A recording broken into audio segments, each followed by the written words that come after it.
Es un gusto especial presentar a Jesús, porque es como presentar a una persona en su propia casa. Es un poco raro, realmente. Pero es un gusto especial porque es muy buena idea que la gente de la María en general sepa lo que está pasando en Calaralto, aquí al lado. Jesús es andaluz, nació en Huelva y ha pasado bastante toda su vida profesional en Andalucía. Es físico, licenciado en física y también en ingeniería eléctrica, electrónica, y doctor en astrofísica. Como director de Calaralto, es muy joven, ser un director de una institución de importancia.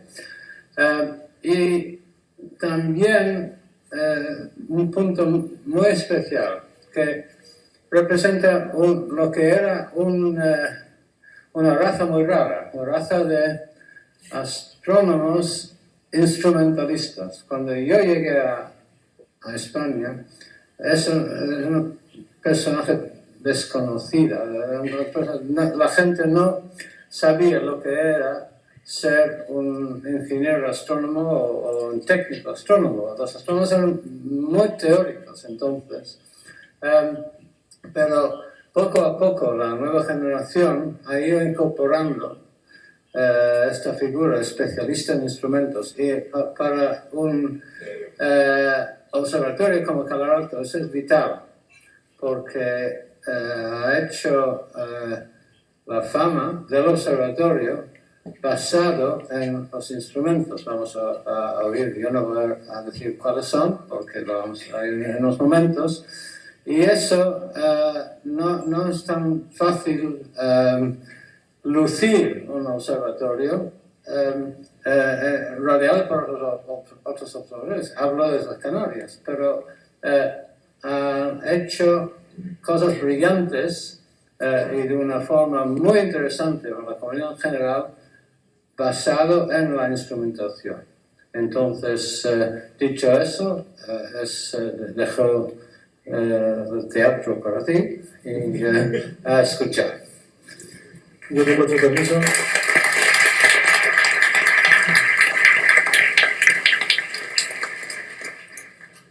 Muchas gracias. Gracias, John, por la presentación. La verdad es que con tantas cosas como dices, dan ganas de contar y muchas cosas, ¿no?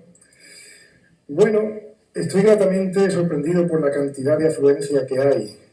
Esto es un auténtico reto porque uno de los principales objetivos que me marqué cuando me invitaron a dar esta charla es, aunque probablemente muchos de vosotros ya conocéis el Observatorio de Calaralto, pero yo quiero superar todavía esas expectativas, ¿no? El objetivo principal que tengo es que al final de la charla, los que principalmente sois de aquí, os podéis sentir realmente orgullosos de algo que está muy cerca, está tan solo a unos 60 kilómetros de aquí. Pero es algo realmente brillante que compite de tú a tú con las mejores instituciones a nivel mundial. Pero esto no quiero decirlo yo porque sí, simplemente porque me gusta mi observatorio, sino quiero que las conclusiones las saquéis vosotros mismos. Yo empecé a trabajar en el Observatorio de Calaralto hace ya casi más de 2 décadas. Durante todo este tiempo he tenido la enorme fortuna de ver cosas a través de los telescopios que sin duda se quedarán grabadas en mi retina para el resto de mi vida. Durante ese tiempo también he tenido el placer de encontrarme con mucha gente que me han hecho muchos tipos de preguntas, ¿no? Desde algunas tan trascendentes como si se conocen otros entornos donde puede darse la vida, si hay planetas como el nuestro fuera de nuestro sistema solar, qué son las últimas noticias acerca de las galaxias o qué se sabe actualmente de los agujeros negros que ahora tan de moda están con las últimas noticias que hemos visto en prensa. Bueno, yo durante los próximos 45 minutos voy a intentar proporcionaros las herramientas para que seáis vosotros mismos los que respondáis a esas preguntas. porque también me he encontrado con mucha gente que a lo mejor nos hacen otro tipo de preguntas que no son tan trascendentes, pero sí igual de importantes, como por ejemplo, ¿para qué sirve un observatorio astronómico? Hay mucha gente que me pregunta, bueno, pero ustedes gastan el dinero público mirando las estrellas cuando todavía hay situaciones tan complejas como una vacuna eficiente contra el cáncer o otros problemas que no están resueltos. ¿Por qué gastan ese dinero público? Bueno, pues yo no quiero responder esa pregunta. Prefiero que al final de la charla cada uno saque sus propias conclusiones y ese es el reto de esta charla. Bueno, pues un observatorio astronómico es eso. ¿Pueden bajar un poco la luz esto de aquí?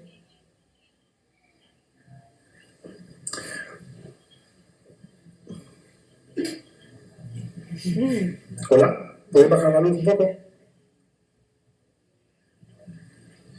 A ver, un observatorio astronómico es eso.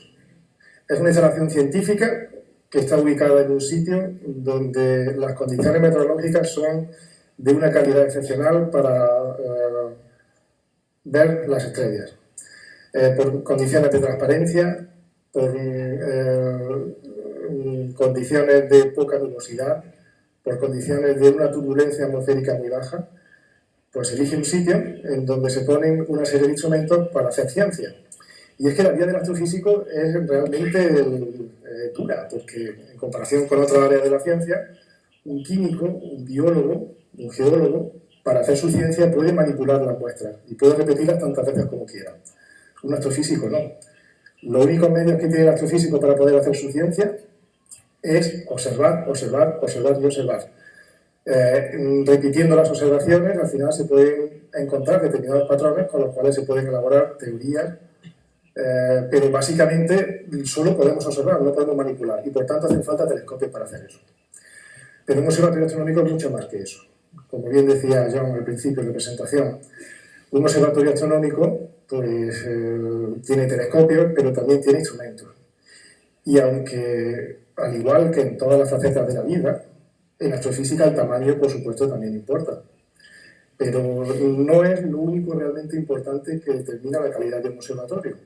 El Observatorio de Calar Alto, desde hace casi 2 décadas, se especializa en el desarrollo de una instrumentación muy específica que se acopla a esos telescopios, con los cuales se puede hacer una ciencia que está poco estudiada. Entonces, si tú tienes un instrumento que te permite hacer algo muy concreto, que no se puede hacer en otro sitio, pues eres igualmente competitivo. Y esa ha sido una de las marcas distintivas del observatorio durante prácticamente toda su existencia. Bueno, pues, como digo, los observatorios existen para responder a preguntas que son fundamentales, ¿no? Concretamente, ahora que tan de moda está la búsqueda de planetas fuera de nuestro sistema solar, esto es una de las preguntas que yo creo que han captado la atención y la imaginación, ¿no?, del ser humano desde casi el principio, ¿no? Se trata de, mediante la observación, encontrar respuestas a todo esto. Los observatorios, como he dicho antes, tienen casi la obligación, ¿no?, de ir reciclándose cada cierto tiempo mediante el desarrollo de nuevas tecnologías que permitan abordar nuevos casos científicos. Estos observatorios siempre se colocan en zonas muy específicas. En el caso del Observatorio de Calar Alto, nuestra historia se remonta ya casi 40 años. De hecho, el primer registro histórico que tenemos, que hemos encontrado, es ese dibujo hecho a carboncillo, que data del año 1879, en donde el general Ibáñez de Haro estableció el punto geodésico en una zona muy cercana donde están los telescopios, que es la Tetica de Bacare, que seguramente la conocéis muchos de vosotros, y se plasmó con este dibujo a carboncillo. La historia del observatorio comienza en torno al año 1968, en donde durante 2 años y medio el doctor Kurt Birkle, que fue el director durante los siguientes 30 años, estuvo durante, como digo, 2 años y medio, testeando diferentes sitios, 7 localizaciones en diferentes puntos del Mediterráneo, incluyendo también Argelia y Marruecos, y por supuesto la Sierra de los Filares. Después de esos 2 años y medio, se concluyó que el mejor sitio por la calidad de la atmósfera era en la Sierra de los Filares. Y se firma en el año 1972 un acuerdo entre la República Federal de Alemania y el Gobierno de España. Un acuerdo que duraría 30 años. En el año 1975 Se construye el primero de los telescopios, el telescopio de 1,5. Durante toda la charla siempre me referiré a los telescopios con un número. Ese número lo que determina es el diámetro del espejo principal. Básicamente lo que caracteriza es la capacidad colectora de luz que tiene el telescopio. En el año 1979 se construye el telescopio del siguiente tamaño, el de 2,2. Se traslada a la cámara Schmidt, un telescopio de gran campo de la Universidad de Hamburgo, y se termina también la construcción del telescopio de 1,5. Finalmente, en el año 1984, ve la luz la joya de la corona, el telescopio de 3,5. En el año 2004, como digo, concluye el primer contrato, pero se renueva uno nuevo, en el que el Consejo Superior de Investigaciones Científicas adquiere el 50% de la participación del observatorio, conjuntamente con la sociedad Max Planck, el homólogo al Consejo en Alemania. Y ese acuerdo ha estado vigente hasta finales del año pasado, en el que la Junta de Andalucía viene a sustituir al socio alemán. Y la firma se materializará pues, probablemente en un par de semanas o así. Entonces nos llamaremos Centro Astronómico Hispano en Andalucía. Probablemente muchos de vosotros ya hayáis estado allí arriba, y quienes no lo hayan hecho les animo encarecidamente a que lo hagan, porque es un auténtico espectáculo estar allí arriba. Esto es una visión aérea de las instalaciones, en donde se ven pues, todos los telescopios que hemos hablado antes. El más grande está claro, la cúpula 3,5, es una cúpula que mide 50 metros de altura. La cúpula es tan grande como la del Vaticano, para que os hagáis una idea. El siguiente en tamaño es el del 2,2, el siguiente es el del 1,23, luego viene la cámara Schmidt, el de 1,5 metros, y uno tiene la sensación, ¿no? Yo incluso antes de empezar a trabajar en el observatorio, de que un telescopio es esto, ¿no? Un edificio donde hay una instalación donde hay un telescopio, pero un observatorio no es eso. Un observatorio tiene detrás toda una infraestructura que es necesaria, y si no existe el observatorio tampoco existiría. Esa infraestructura, bueno, pues por ejemplo, estos son los edificios donde están tanto los despachos como las salas de control, porque se opera siempre alejado de los telescopios para que no haya focos de calor. Aquí la subestación de media potencia que alimenta todo el observatorio. Aquí, en toda esta instalación de aquí, pues podéis ver las instalaciones del hotel, en donde vive el personal científico y técnico. En la fotografía faltaría, por aquí aproximadamente, una instalación aproximadamente de ese tamaño, que sería la que proporciona toda la infraestructura básica. Agua, estaciones de bombeo, generadores diésel, las calderas, etcétera, etcétera. Tenéis que imaginaros que subterráneo existe toda una red de túneles que unen cada uno de los edificios. A través de esa red de túneles es por donde se dirige pues, toda esa infraestructura básica, o todas esas cosas que son necesarias para refrigerar, para calentar, para los equipos, y también pues, para que las personas puedan vivir, porque no olvidemos que estamos en una estación que está situada a una altura de 2.200 metros, y por tanto las condiciones climatológicas a veces pueden ser realmente severas. Entonces, pues por esa red de túneles no solo se proporcionan la infraestructura básica, sino que también sirve muchas veces para el desplazamiento propio del personal. Cuando hay 1 metro de nieve, no queda más remedio que utilizar esos túneles. Bueno, ¿cuál es la situación actual del observatorio? Bueno, el Observatorio de Canal Alto está considerado como una de las grandes ICTS del país. ICTS es una cosa que suena como si fuera importante, ¿no? ICTS es el acrónimo de Infraestructura Científico-Técnica Singular, que sigue sonando raro. Pero si cogemos la definición que hace el Ministerio de Ciencia, Innovación y Universidades, y directamente de su página web, esto es lo que significa una ICTS. Permitidme que lo lea. La ICTS es una infraestructura singular, una herramienta experimental de vanguardia única en España, por su contenido y sus prestaciones, de unidad para el sistema de I+D+I de nuestro país, avanzada científica y tecnológicamente, imprescindible para realizar determinadas investigaciones y o desarrollos tecnológicos, de modo que su no existencia representa una limitación o pérdida de oportunidades para el país, y cuya construcción y o conservación es prioritaria y estratégica. Eso es Palo Alto. Está considerado como el mayor observatorio de la Europa continental, entendiendo siempre dentro del continente. Tiene una enorme relevancia científica, en el sentido de que somos un observatorio muy productivo científicamente, con una media anual de más de 100 publicaciones en revistas de impacto con referee. Yo creo que es prácticamente incontable cuántas generaciones de astrónomos y tecnólogos se han formado con los datos que han proporcionado los telescopios de Palo Alto desde el principio. Está perfectamente integrado en el contexto científico nacional e internacional. Nosotros recibimos aproximadamente unas 50, 60 propuestas de observación anuales y en casi todas ellas hay siempre algún colaborador internacional. Y en esta nueva etapa que empezamos con la Junta de Andalucía, pretendemos integrar de una manera especial a la Universidad de Andaluza, concretamente con la Universidad de Almería. Ya estamos trabajando para hacer los estudios de viabilidad de la próxima generación de instrumentos. ¿Cuál es el encaje actual que tiene el observatorio? Porque claro, observatorios hay muchos, ¿no? Pues bueno, los observatorios en realidad no tienden a competir unos contra otros. Realmente cada observatorio debe de encontrar cuál es su encaje, porque afortunadamente hay muchas áreas de la astrofísica, y entonces se tratan de identificar nichos que no se están haciendo o no se están explotando en otros sitios, y entonces es a lo que dedica estos telescopios.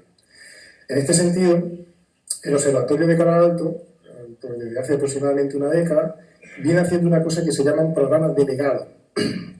Son programas en los cuales se dedican grandes cantidades de noches de observación a un caso científico y luego esos datos se hacen públicos a la comunidad internacional para que puedan ser usados por cualquier científico que en algún momento quiera hacer su tesis doctoral usando esos datos sin necesidad de tener que volver a repetir las observaciones. Por eso son programas delegados.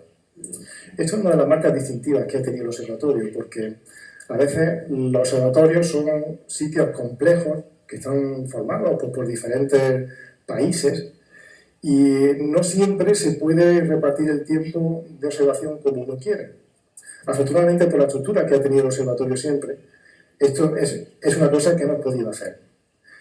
Los casos científicos en astrofísica son muy variados. Algunos pueden necesitar una noche de observación, típicamente 2, 3, 5, 7, pero también hay casos científicos que pueden requerir años enteros de observación. Nosotros nos podemos permitir ese lujo, lo cual significa que podemos abordar casos científicos que a lo mejor en otros sitios no pueden simplemente por la estructura, por la composición de su institución, organismo, lo que sea, ¿no? En este sentido, nosotros de momento ya hemos abordado 3 programas delegados, que se conocen con los nombres de Alhambra, Califa y el que estamos haciendo ahora, que es Cármenes. Califa ha sido uno de los grandes éxitos del observatorio. Durante aproximadamente 5 años hemos estado apuntando el mayor de los telescopios a las galaxias más cercanas para tratar de caracterizar las características principales que determinan una galaxia, ¿no? Cinemática, composición química, poblaciones estelares, todos los parámetros que se pueden sacar de una galaxia mediante la observación. Se crea una especie como de cubos de datos y luego esa información se hace pública a la comunidad internacional. Ha producido en torno a unos 300 artículos en revistas de impacto con árbitros, tiene más de 5.000 citas y se han producido en torno a unos 45.000 cubos de datos de estos que digo, ¿no? Otro ejemplo, por ejemplo, es Alhambra. Para que hagáis una idea, pues involucró a 16 instituciones internacionales con más de 70 científicos detrás y se invirtieron un total de en torno a unas 360 noches. Digo que son programas realmente ambiciosos. Explicar cada uno de estos casos requeriría probablemente una jornada o una semana entera para poder decirlo, pero solo diré esto que acabo de decir, porque si no me dejo de otras cosas. Por ejemplo, pues, el 3,5. El 3,5, como he dicho antes, es un telescopio que se terminó en el año 1984. En alguna ocasión también he tenido que toparme con alguien o con algunas personas que se han atrevido a clasificar este telescopio como obsoleto, ¿no? Después de todo, son ya casi 30 años lo que tiene. Pero yo, como he dicho al principio, lo que voy a hacer es daros la herramienta a vosotros para que vosotros mismos juzguéis. Esta obra de la ingeniería tiene una parte móvil de en torno a 270 toneladas. Contando también la parte fija, son 400 toneladas, 400.000 kilos. Aquí en la mano tengo una moneda de €1. Si yo me voy al paseo marítimo de aquí de Almería, y lo pongo en alto y apuntamos esos 400.000 kilos a esta moneda, el telescopio es capaz de apuntar con precisión a un borde y al otro de la moneda. Lo cual demuestra que la calidad mecánica del telescopio es indiscutible. No solo eso, sino que este tipo de telescopio está formado por dos espejos. Uno principal, que es el que termina el tamaño es el de 3,5 metros de diámetro, y uno secundario que está en ese anillo. La calidad de los espejos es fundamental. Entonces, la calidad del espejo principal de cada alto se mide por un parámetro óptico en fracciones de longitud de onda. Tiene una calidad óptica de lambda 20. Como diría mi abuelo, con eso 10 duras probablemente te vayas al cine, porque el lambda 20 pues puede que no digan mucho a vosotros, ¿no? Pero igual si ponemos un ejemplo se puede entender mejor. Los espejos cuando se construyen obviamente tienen siempre imperfecciones en la superficie. Entonces pues pongamos un ejemplo. Supongamos que el espejo de 3,5 es un lago que tiene un diámetro de 1000 kilómetros. La imperfección de la superficie, por lo que es lo mismo, la altura de las olas que tendría nuestro espejo de 3,5 sería de solo 7 micras en 1000 kilómetros. Esa es la calidad óptica de ese espejo.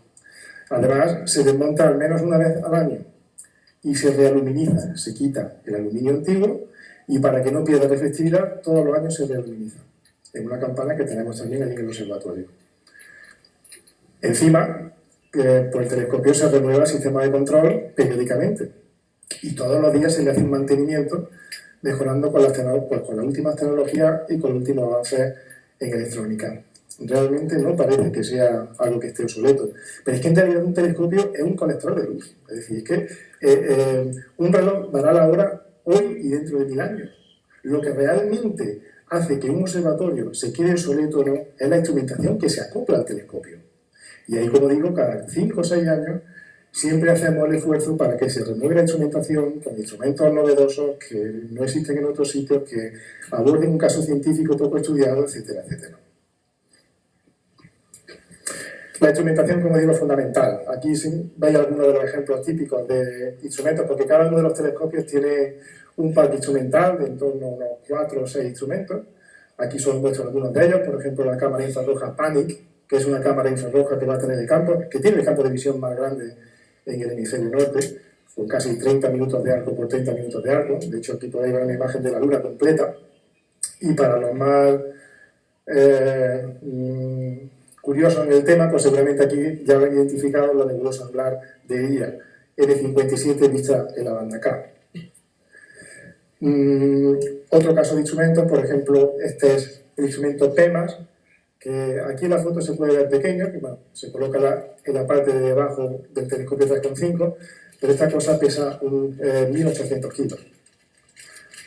Otros instrumentos se pueden colocar en la posición del espejo secundario para obtener un mayor campo de visión, por ejemplo una cámara que opera en el visible de gran campo, que se llama Leica, en casi un grado cuadrado, y otra cámara infrarroja que se coloca también en el espejo secundario. Instrumentos que se han hecho por el personal del observatorio, por ejemplo este de aquí, que es un espectrógrafo de alta resolución, que luego explicaré un poco lo que significa eso, o instrumentos que permiten hacer cosas en general, de todo tipo. Permiten hacer fotometría, permiten hacer espectroscopía, permiten hacer polarimetría y un largo etcétera. Otro ejemplo de instrumentos pues también desarrollados en el observatorio, como por ejemplo PlanetCam, y aquí pues podéis ver algunas de las imágenes realmente espectaculares por ejemplo, de Marte, de Venus, de Urano o de algunos de los asteroides más cercanos, con una resolución espacial equivalente a la que tiene el Hubble. Pero de todos los casos que hay ahora mismo en el observatorio, de todos los instrumentos, sin lugar a dudas el que destaca es Cármenes. También fue el último que se ha desarrollado. Cármenes son dos espectrógrafos simultáneos que operan desde 0,5 hasta 1,7 micras con resolución de 82.000. Vaya tela. Además, aquí también, bueno, pues podéis ver una tabla con algunas características. Probablemente, seguramente alguien podrá entender algo, pero yo creo que se puede entender de una manera mucho más sencilla y con palabras que todo el mundo pueda comprender. Cuando se desarrolla un instrumento en un observador, en un telescopio, no se hace el instrumento y luego se hace ciencia con él. Típicamente, primero hay que identificar el caso científico y cuando se sabe lo que se quiere estudiar es cuando se desarrolla el instrumento que se adapte a las características de la ciencia que se quiere hacer. Entonces, Cármenes hace una cosa que además yo creo que todo el mundo entenderá perfectísimamente bien a la primera, que además creo que es una cosa muy excitante, ¿no?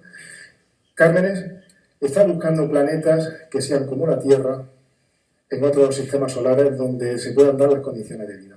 Se llama zona de habitabilidad. Básicamente, esa zona de habitabilidad, bueno, pues todo el mundo sabe que los planetas están orbitando a las estrellas. Hay siempre una distancia respecto a la estrella en donde las condiciones de temperatura permiten que haya agua líquida en el planeta. Aquí pues, está representado por esa franja verde, es decir, un planeta que se encontrara a una distancia tal de la estrella, dependiendo del tipo de estrella, obviamente, será más cercano o más lejano a esa estrella, pero que se permita que haya agua líquida. Entonces, pues Cármenes surgió con un propósito de seleccionar una muestra de estrellas las más cercanas al Sol, de en torno a unas 330 estrellas, con una serie de características un tanto particulares.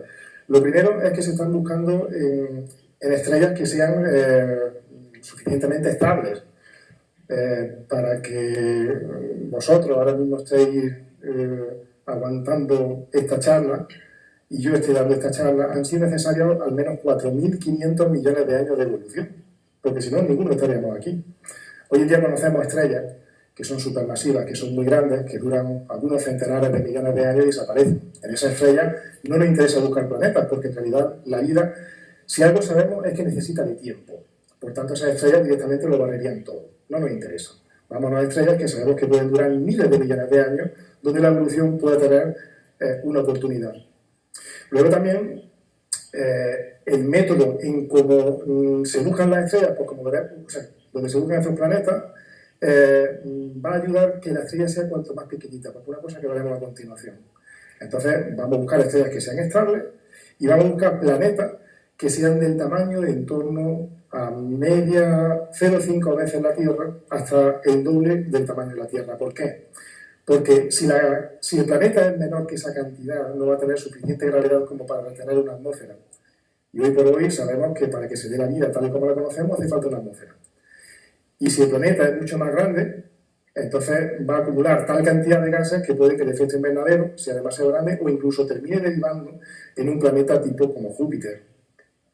Tampoco nos interesa. Entonces, ¿realmente cómo detecta Cármenes los planetas? Bueno, en realidad hay 3 métodos por los cuales se pueden detectar planetas ahora mismo. La principal problemática que hay es que, bueno, cuando uno mira, seguramente los que tenéis telescopios, cada vez que salís al campo y miráis al cielo, todas las estrellas que se ven con los telescopios, incluso con los más potentes, pertenecen a nuestra galaxia. En realidad vemos solo cosas que están muy cercanas, ¿no? No vemos estrellas que hay en otras galaxias, salvo ya con telescopios espaciales. Pero detectar un planeta con imagen directa es una cosa realmente compleja, porque la estrella es tan brillante que por un problema estrictamente de contraste hace que el planeta, que solo refleja luz, no se vea. Como cuando tenemos los faros de un coche con la luz larga delante que nos inciden los ojos y no vemos lo que hay alrededor. De los 3 métodos, hay otro que es el de tránsito y el de líneas de velocidad radiales, que es el que hace Cármenes. Bueno, pues viene un poco en detalle cada uno de ellos. Con la imagen directa ahora mismo, insisto, no hay tecnología suficiente como para sacar una foto de un planeta orbitando una estrella. Se han obtenido imágenes con algo orbitando estrellas, pero más que dentro del ámbito de planeta, entra dentro de la clasificación de enanas marrones o planetas tipo superjúpiter. En ningún caso planetas tipo Tierra, porque son demasiado pequeños e, insisto, de momento no hay tecnología como para sacar una imagen directa, una foto. En este sentido, quiero hacer un breve paréntesis también de un ejemplo de de la importancia de la instrumentación que ha tenido el Observatorio de Canal Alto, porque fue pionero en el desarrollo de sistemas de óptica adaptativa. En los años 90 aproximadamente, se hizo famoso el telescopio espacial Hubble, y por una cosa que, si nos paramos, cuando uno va conduciendo por una carretera, cuando hace muchísimo calor, todos veis que la imagen del horizonte se distorsiona como consecuencia del calor del asfalto. Eso es porque las capas de aire que tienen diferentes temperaturas y por tanto diferentes índices de refracción distorsionan la imagen que nos llega del horizonte. Eso pasa también cuando miramos las estrellas. Y normalmente cuando vemos que tintilean, cambian de brillo, cambian incluso de color. Eso que para la vista incluso puede ser bonito, pero para la ciencia es un auténtico desastre. Porque en realidad lo que está pasando es que se está emborronando la imagen. La imagen de una estrella debería de verse como un punto y al final se ve como un borroncho, como una especie como de disco. De hecho, los observatorios se montan en sitios donde ese efecto perjudicial se minimiza. Pero, como digo, en los años 90 así, pues, la única manera que había de poder evitar ese efecto perjudicial de la atmósfera era cogiendo el telescopio y lanzándolo al espacio. Eso tiene muchas ventajas, pero es extraordinariamente costoso, tanto de fabricar como de luego mantener. Entonces, al final de la década de los 90 se empezaron a desarrollar unos sistemas que se llaman sistemas de óptica adaptativa, que básicamente lo que pretenden es corregir en tiempo real ese efecto perjudicial de la atmósfera. Básicamente, te hacen que no tengas que lanzar el telescopio al espacio, lo cual es una cosa muy poderosa. Para ello, utilizan por sistemas un tanto complejos, donde uno de los sistemas auxiliares que se suele utilizar es un láser muy potente que crea una estrella artificial, porque este tipo de sistemas de corrección necesitan siempre de una fuente puntual. Entonces, si se observa en una zona del cielo donde no hay una estrella natural, directamente se crea. Y en el Observatorio de Canal Alto pues podemos presumir de que fuimos los primeros en cerrar el ciclo completo de corrección como una estrella artificial. Esto sucedió el 25 de junio de 1999, y aquí podéis ver la imagen. Y esto ha servido de precursor para que el sistema de óptica adaptativa que ahora mismo está funcionando en el VLT, sobre todo la parte del láser, es el hijo directo del láser que se fabricó en Canal Alto. Un ejemplo más de la utilidad que tienen este tipo de telescopios. En un telescopio de clase 8 metros resulta realmente costoso. Este proyecto tardó en realizarse, pues empezó en el año 96 y se terminó aproximadamente en el 2002. Eso es impensable dedicar ese tiempo en un telescopio de clase 8 metros.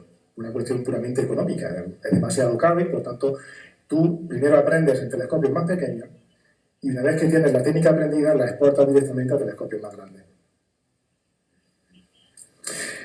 El segundo método es el método de los tránsitos.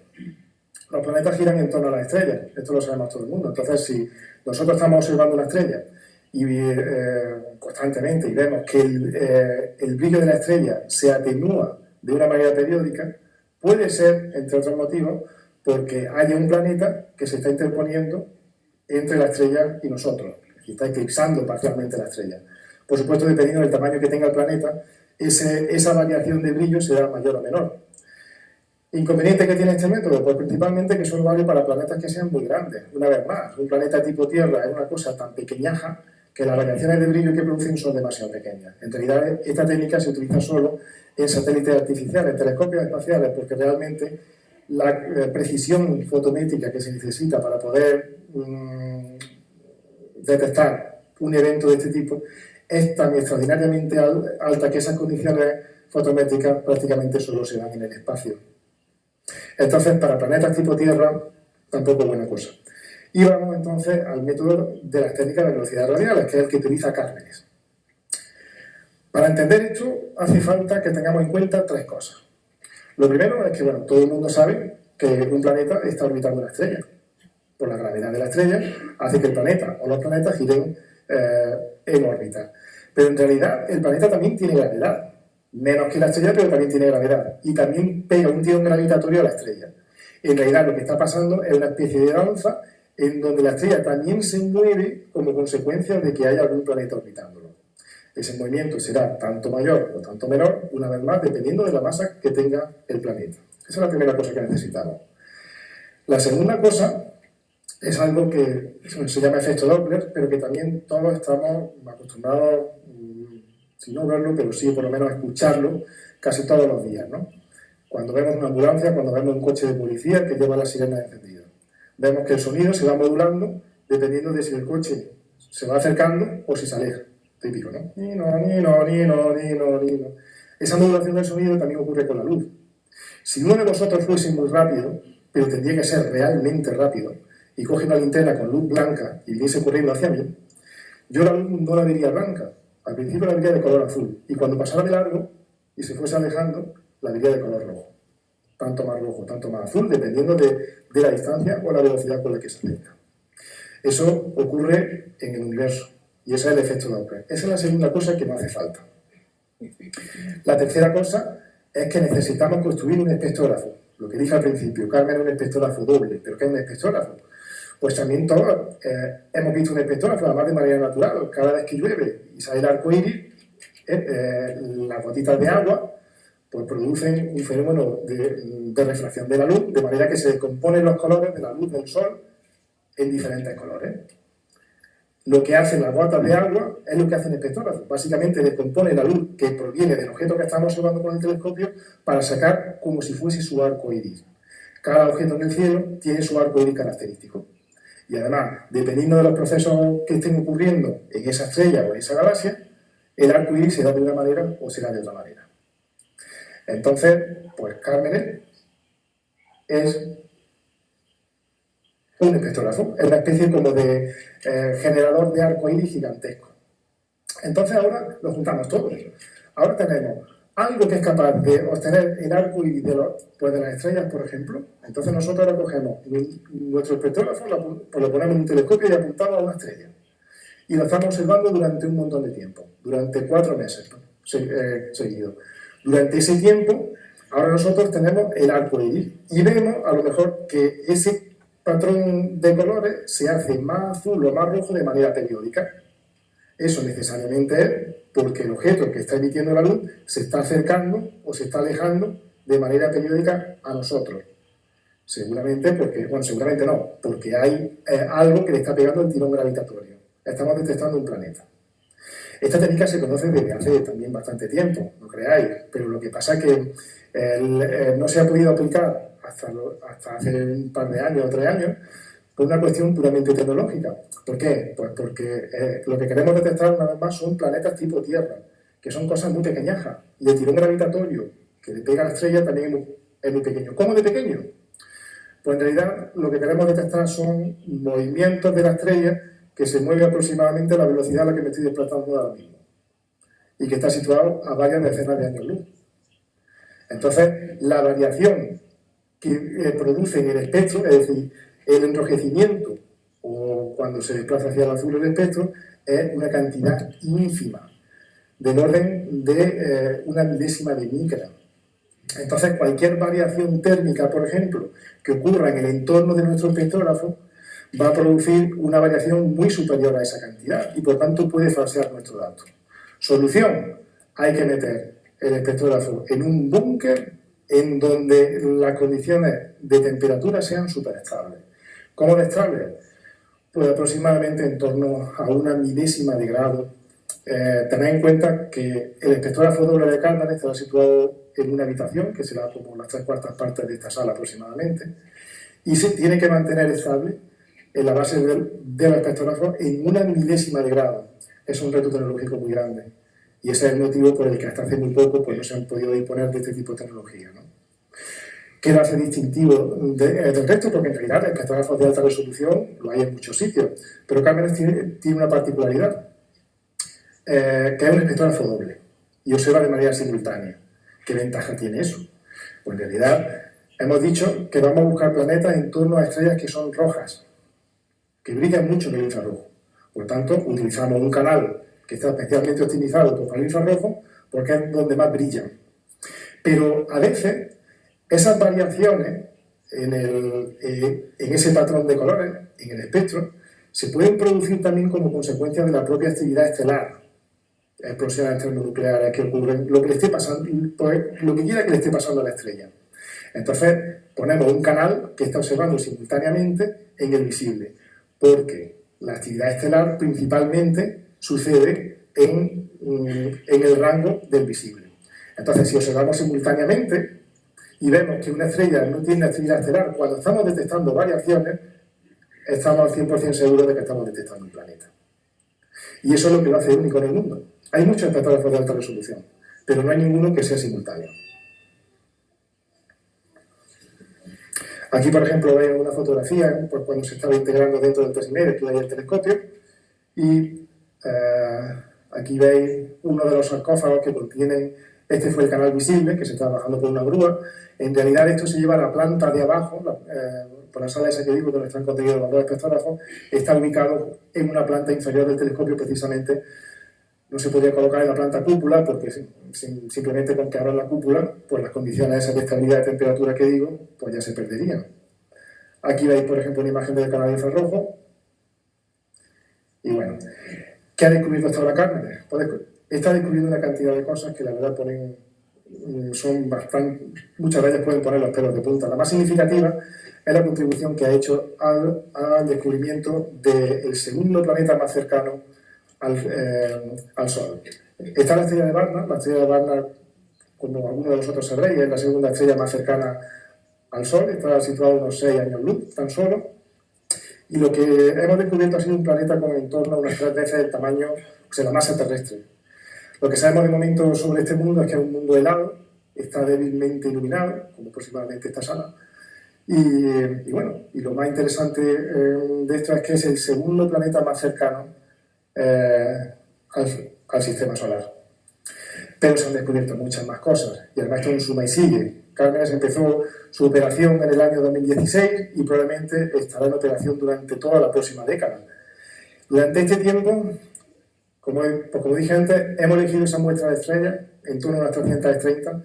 Se elige una muestra porque realmente lo que queremos saber es cómo de común son los planetas tipo Tierra en el universo. Hemos ido a las estrellas rojas porque precisamente son las más comunes. Las estrellas más comunes del universo son este tipo de estrellas. De momento ya se han conseguido en torno a unas 30 publicaciones y hay otras 15 o 20 publicaciones en camino después de este tiempo de operación, y muchas de ellas en publicaciones tan prestigiosas como Nature o Science. Se han descubierto hasta la fecha en torno a unos 15 planetas, de los cuales al menos 10 cumplen las especificaciones iniciales desde media masa terrestre hasta 2 veces el tamaño de la Tierra, en condiciones donde se puede dar la vida.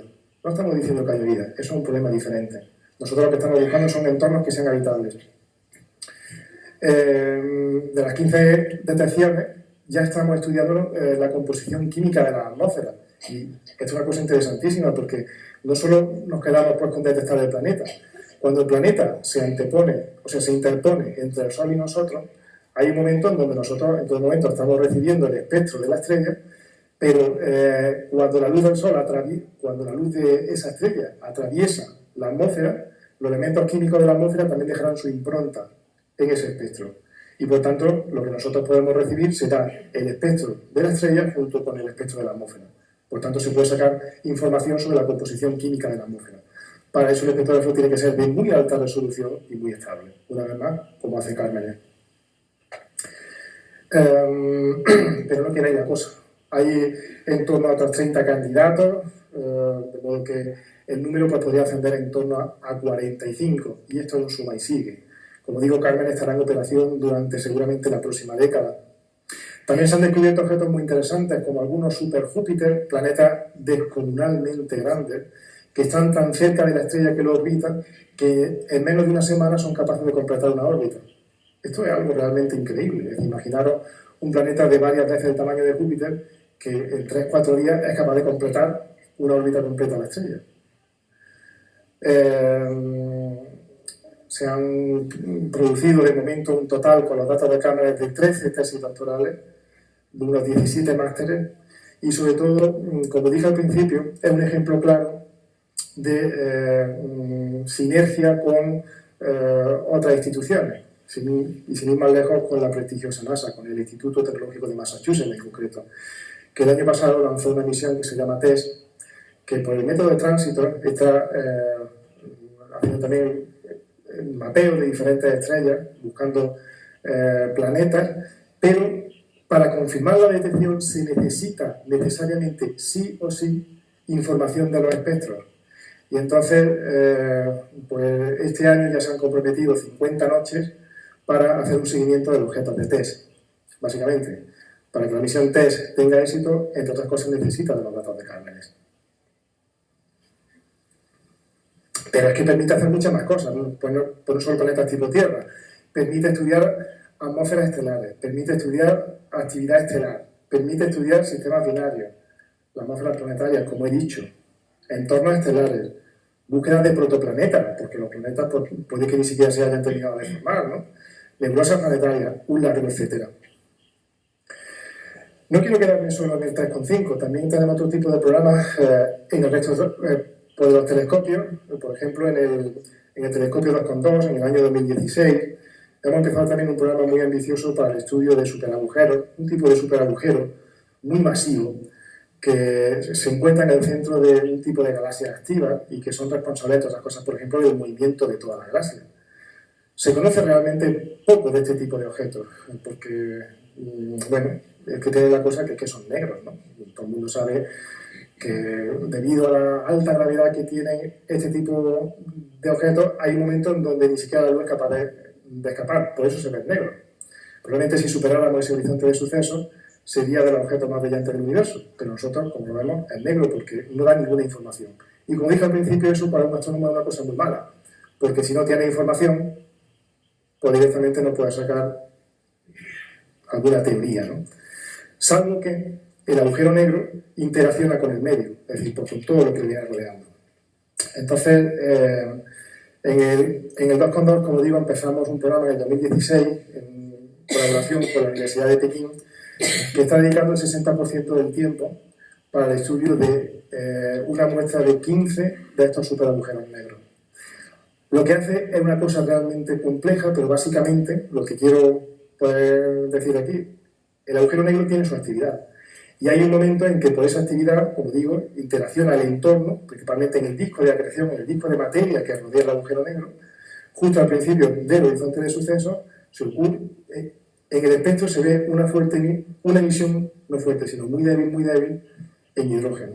Luego se ocurre, un tiempo después, un eco, y al final del disco de acreción se ve también una emisión en el hierro. Da igual los elementos. El caso es que ocurre algo en el espectro. Y eso es algo muy débil, que ocurre pues, cuando ocurre.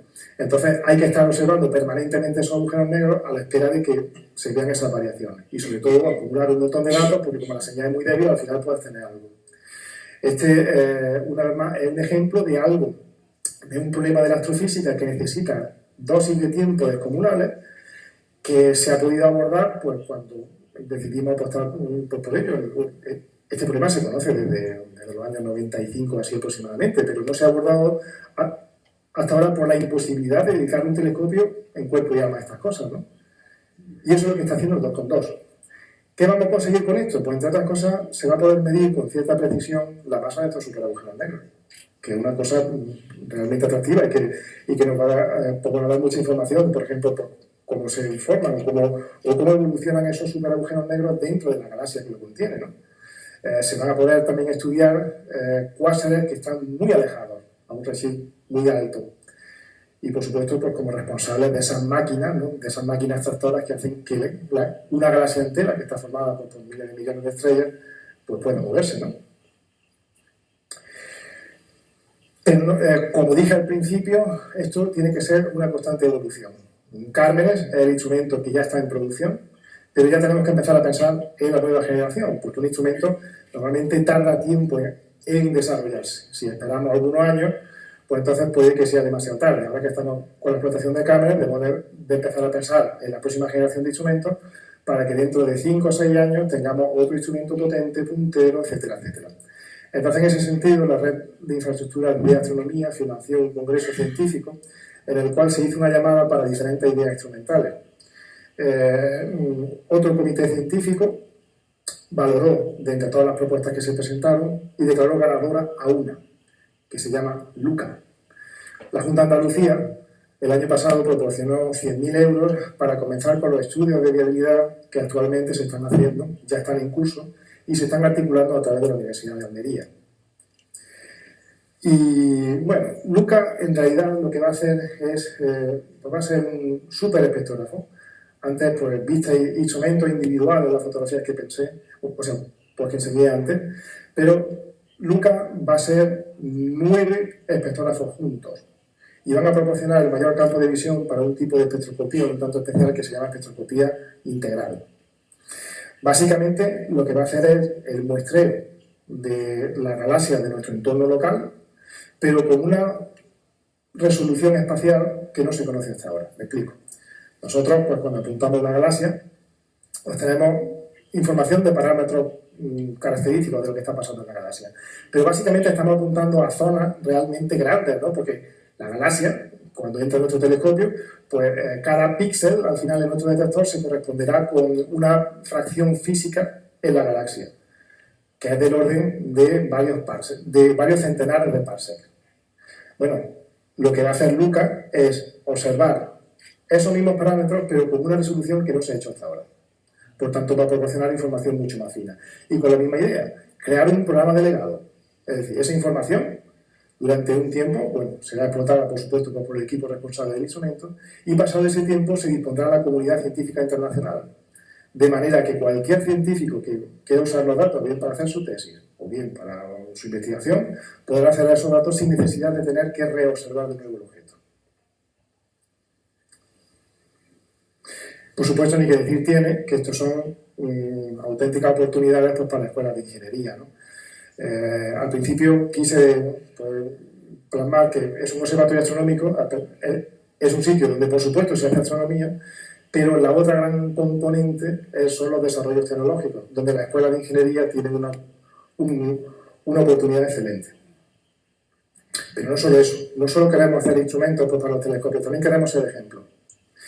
Un observatorio astronómico, pues la ubicación en donde está, como digo, en el caso de Tal Alto, pues son cercanos a los 2.200 metros de altitud. Las condiciones climatológicas son realmente adversas. La fotografía esa que mostré al principio, la que estaba al principio de portada, esa fotografía se tomó con 15 grados bajo cero. Realmente hace frío. Entonces, y también habéis visto un poco la disposición de los telescopios, de los edificios, y si imagináis la red subterránea que lleva toda la infraestructura, las pérdidas energéticas para llevar, por ejemplo, el agua caliente son desorbitadas. Es decir, los gastos que tenemos tanto en gasoil como en electricidad para mantener toda la infraestructura, pues son ciertamente elevados. Entonces, conseguimos financiación de la Unión Europea para construir una isla energética en la que parte de los recursos energéticos, tanto a nivel de electricidad como para sustitución de las calderas de gasoil, pues se haga de una manera, pues, más sostenible. Concretamente con la parte fotovoltaica, más que por el ahorro que pueda producir la factura de la luz, que también, pero más que por eso es porque se van a ahorrar cerca de 160 toneladas de CO2 al año. Creo que un observatorio también tiene que ser un ejemplo, aun cuando no sea en su área, aun cuando sea en otras áreas, ¿no? Esa caldera puede de biomasa, fijaros, pues no sé por quién estará muy ducho en estos números o no, pero es de 850 kilovatios, que es una barbaridad, es un pedazo de caldera, ¿no? Y como digo, pues estará financiado con fondos europeos. Esto ya está en marcha, ya están los procesos de licitación y esperamos, si todo va bien, que se pudiera hacer una inauguración de la energética, pues probablemente para otoño de este año.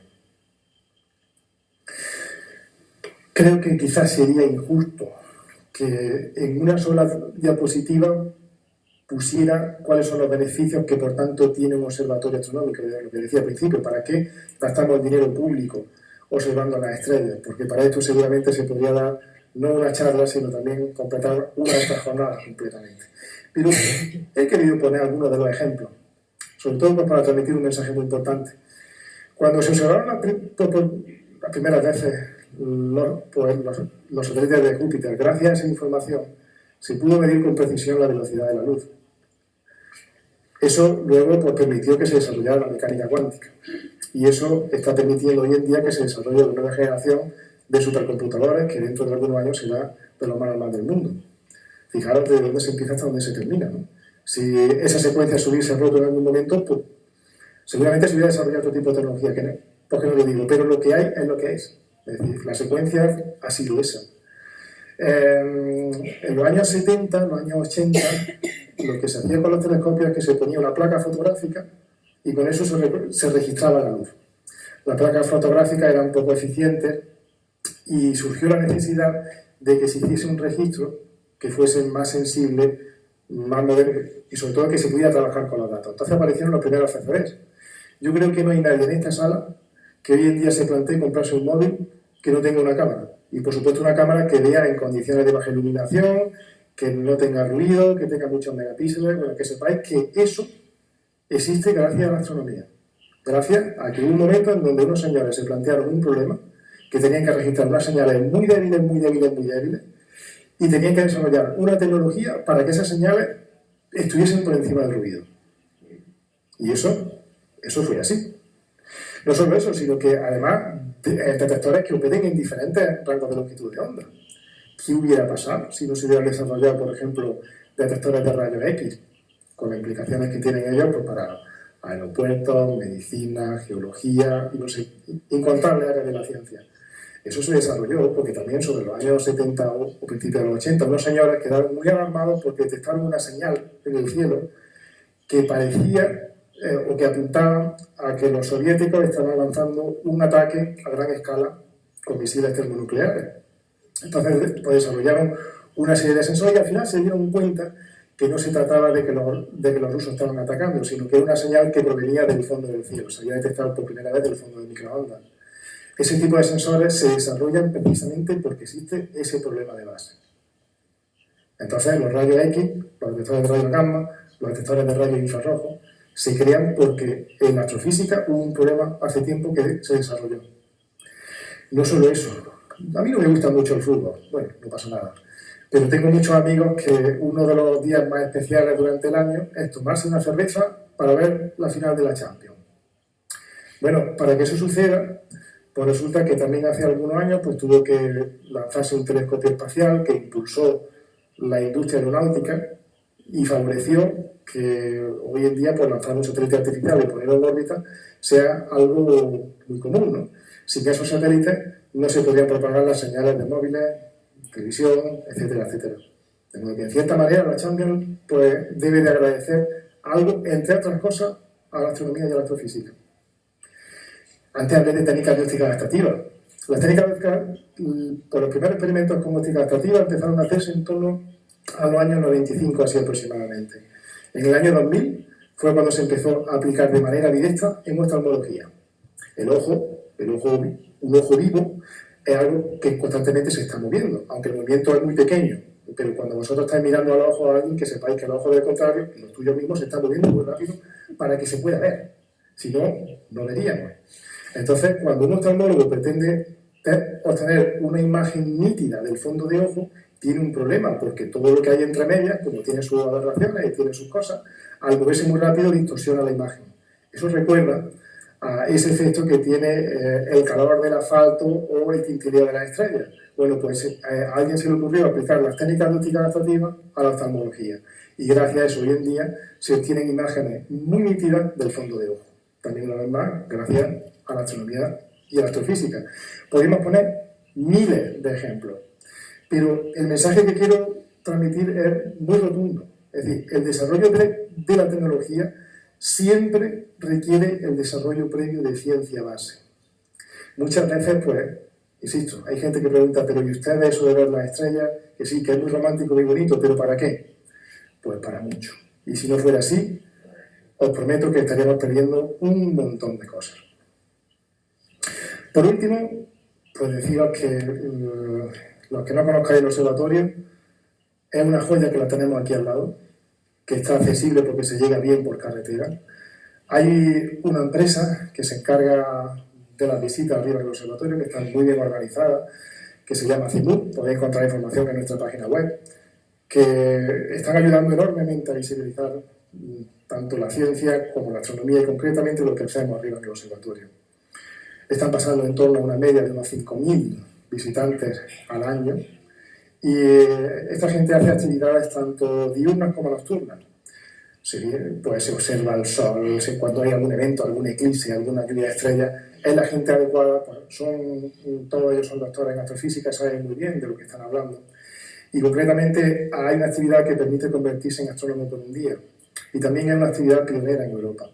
Se trata de colocar un ocular en un telescopio de clase 1 metro y ver los objetos a ojo desnudo, sin cámara y sin nada, directamente con el ojo puesto en el ocular. Os puedo asegurar que eso sí que es realmente una experiencia religiosa. Y bueno, y quiero terminar igual que empecé, pues con este estupendo time-lapse de un queridísimo amigo de Alfredo Madrigal, que una vez más pues, resume en 3 minutos todo lo que yo llevo diciendo durante prácticamente esta hora. A lo mejor, bueno, pues siempre se dice que una imagen vale más que 1000 palabras. Yo no sé si habré respondido a la pregunta esa que planteaba al principio, espero haberlo hecho, pero si no lo he hecho, estoy a vuestra disposición para cualquier cosa que queráis preguntar. Muchas gracias.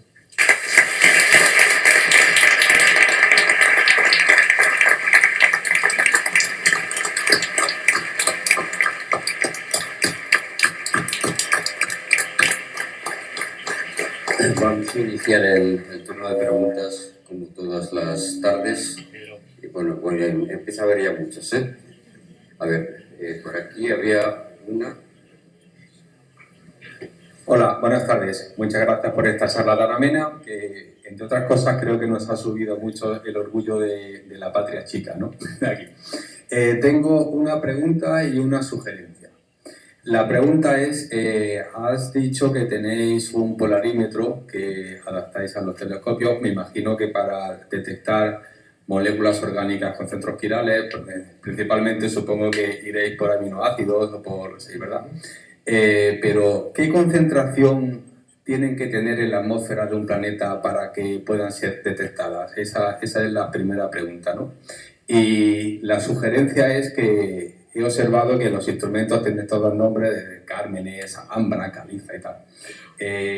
Creo que para hacer patria chica a lo mejor se le podrían poner nombres un poco más de la tierra, ¿no? No sé, se me ocurre Indalo, Indalecio, Monsul, Genovese, Refajona, ¿no? O sea, claro, bueno, gracias. Bueno, respecto a la primera pregunta, los polarímetros típicamente se utilizan no para medir la composición de la atmósfera, son cosas diferentes. A ver, cuando digo que se están midiendo la composición química de la atmósfera en otros planetas, se utiliza Cármenes, no se utiliza un polarímetro, es decir, se utiliza simplemente la información que tenemos en el espectro. Obviamente, es la primera vez que se está intentando hacer esto. Por tanto, bueno, y tenemos que tener en cuenta la complicación tecnológica que lo implica. Es decir, un planeta que está muy alejado, que es muy pequeñito, que tendrá una atmósfera súper pequeñaja del todo, y lo que pretendemos detectar es una traza, es decir, algo que nos indique si esa atmósfera tiene alguno de los elementos que conocemos. ¿Qué concentración tienen que tener? Cuanta más mejor, lógicamente. Esa pregunta es difícil de responder, porque el estudio se está haciendo ahora. Es decir, es que en estos momentos, esta noche, y mañana por la noche, y ayer por la noche, se están tomando los datos precisamente para sacar esa información. Seguramente podré responder con mucha más precisión dentro de seguramente un año. Pero, ciertamente, lo que se pretende medir es algo muy pequeñajo, muy pequeño. Respecto a la segunda pregunta, bueno, en realidad tampoco lo estamos haciendo tan mal. Cármenes no es algo tan alejado, ¿no? Por lo menos pues no es Dorothy, ¿no? Yo qué sé. Pero lo que sí que esto a veces supone un conflicto, ¿no? Porque tú ten en cuenta que todos los instrumentos, Cármenes, por ejemplo, englobó a 3 instituciones internacionales y más de 130 entre científicos y tecnólogos. Ponernos todos de acuerdo para que haya un nombre que además, porque no solo tiene que ser agradable, sino que tiene que significar algo, es decir, pues tiene que ser acrónimo de algo, a veces puede resultar tan complejo como detectar la composición química de esa atmósfera. Pero, recógelo antes, igual pues para los próximos se puede proponer.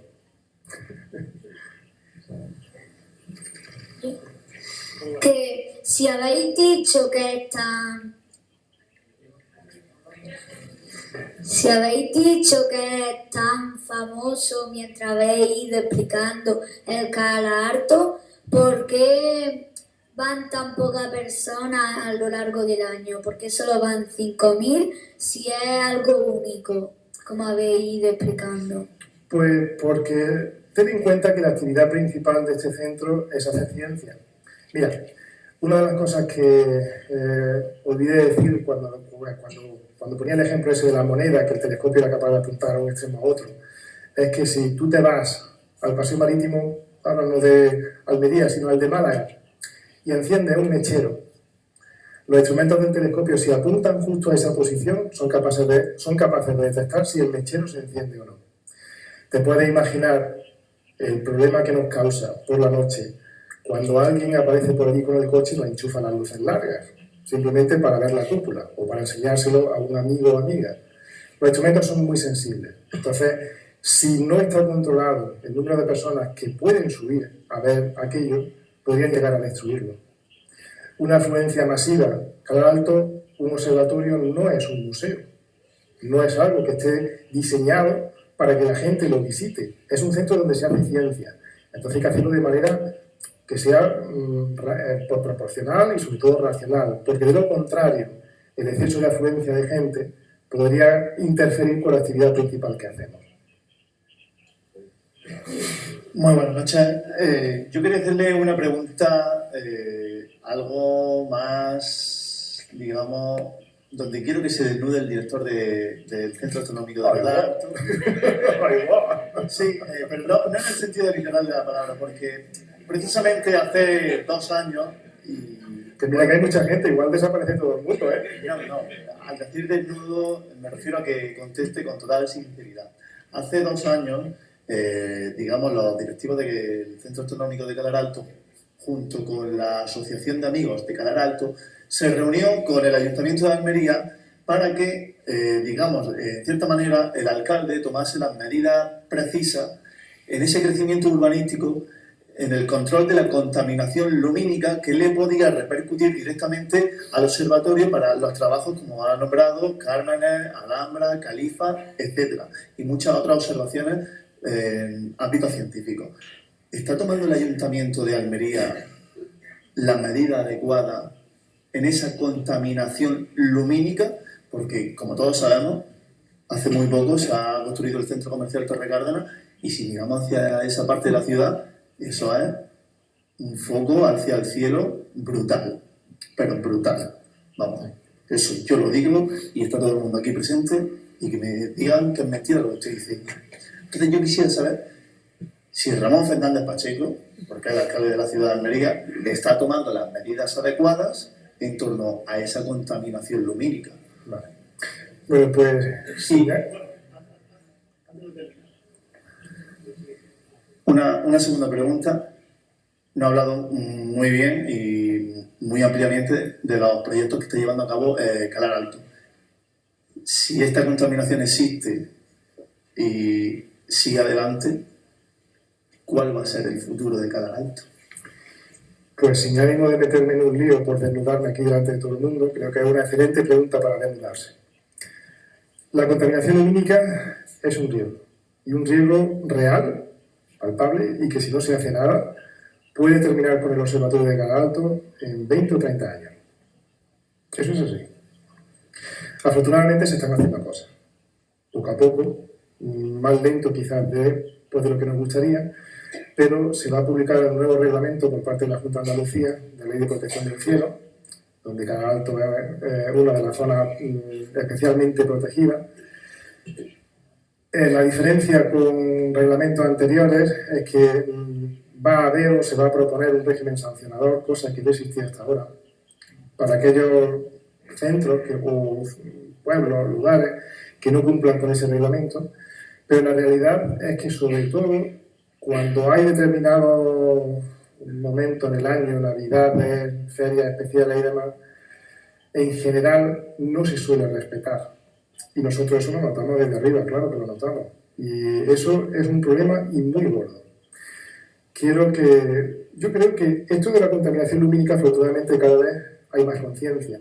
Hoy en día yo creo que todo el mundo entiende que la contaminación acústica pues es realmente un problema de contaminación, ¿no? Es decir, alguien que viva en el segundo y viva al lado de una carretera que tenga mucho tráfico, está contaminado acústicamente. Tiene un perjuicio porque ese sitio está contaminado. Con la contaminación lumínica todavía no termina de haber una conciencia real de ello, porque parece que es como el capricho que tenemos no solo los astrónomos, sino también biólogos, también de diferentes áreas. Tiene también repercusiones para la salud, tiene repercusiones para un montón de cosas, pero en el área que a mí me toca, pues es un problema real de contaminación, porque la contaminación lumínica es más peligrosa en la propagación horizontal que en la vertical. Eso quiere decir que una bombilla que esté en el mismísimo quinto pino, en propagación horizontal, te puede llegar a la luz. Nuestra supervivencia depende única y exclusivamente de la calidad de nuestro cielo. Si no se preserva eso, podemos perder joyas como esta. Afortunadamente parece que las administraciones empiezan a tomárselo en serio. Todavía no es demasiado tarde. ¿Se está cumpliendo? Por lo general, así. Más bien así que así. Pero bueno, poco a poco pues, se está haciendo una labor de concienciación, empezando primero por las instituciones públicas, por supuesto, pero pienso que esto tiene que ser también algo que debe de entender la gente normal. Al final, si lo tiene la gente normal, lo terminarán entendiendo los políticos. Se pueden poner miles de razones y miles de ejemplos por los cuales se debe de preservar el cielo. Yo, por supuesto, defenderé la parte que me toca, que eso siga por como se ve ahora mismo. Pero a lo mejor tampoco hace falta inventarse grandes cosas. Cuando uno va conduciendo y ve, por ejemplo, un paisaje, un bosque, algo que es extraordinariamente bello, no hace falta poner ninguna razón para protegerlo. Se protege simplemente porque es bello. Y con el cielo pasa lo mismo. Hacer una prueba. Yo ahora mismo me juego de nudarme o no. Si la mitad de la gente que hay aquí realmente ha visto un cielo estrellado. Y me juego el tipo de que no lo habéis visto. Habéis visto estrellas. Habéis visto estrellas. Y habéis visto cielos que son limpios. Pero cielo, wow, estoy seguro que más que la mitad de aquí de la gente, ¿no?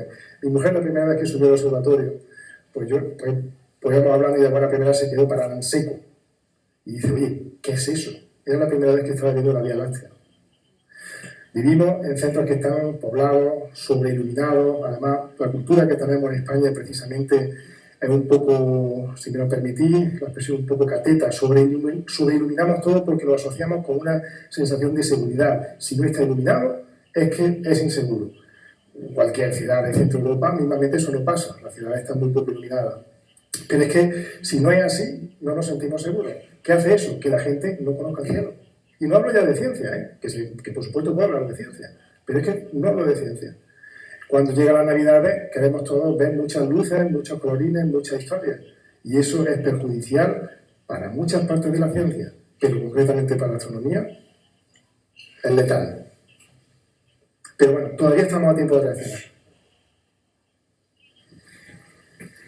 Buenas noches. Quería preguntar si tienen radiotelescopio y si los tienen, ¿qué información les da? No, en cada alto todos los telescopios que hay funcionan en el rango óptico y en el infrarrojo, pero no tenemos antenas. No tenemos antenas. ¿Más preguntas? Los de arriba pueden preguntar también, ellas no las apañaremos para saber la pregunta, que están ahí los pobres calladitos. Porque está.